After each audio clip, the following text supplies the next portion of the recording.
వృశ్చిక రాశి, ఈ యొక్క రాశి వారికి మిశ్రమమైనటువంటి ఫలితాలు పొందుతారు. నేడు అనుకున్న కార్యం అనేటువంటిది ఒకటి జరగక మానసికమైనటువంటి ఇబ్బందులు, ఆందోళన మొదలైనటువంటివి అన్ని కూడా ఏర్పడుతూ ఉంటుంటాయి. సకాలంలో కార్యాలు అనేటువంటివి వాయిదాల రూపంలో పడడం, అనుకున్నట్టుగా సాగకపోవడం, ఇలాంటివి అనేటువంటివి అన్ని జరుగుతూ ఉండడం వల్ల అప్పుడు మన యొక్క మనస్సు అనేటువంటిది పూర్తిగా ఆందోళనకరంగా మారి కొంతవరకు మానసిక ఆందోళనకు గురవుతుంటారు. కానీ దానికి ఒకటే నివారణ ఉపాయము.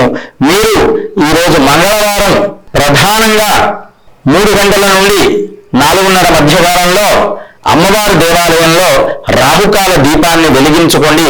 దానివల్ల మీ యొక్క చెడు అనేటువంటిది నివారణమైపోయి కొంతమేరకు శుభ ఫలితాలు పొందేటువంటి అవకాశం అనేటువంటిది ఉంటుంది. స్వస్తి ప్రజాభ్య పరిపాలయంతాం న్యాయేన మార్గేణ మహిమహీషాః గోబ్రాహ్మణేభ్యః శుభమస్తు నిత్యం. లోకాః సమస్తాః సుఖినో భవంతు.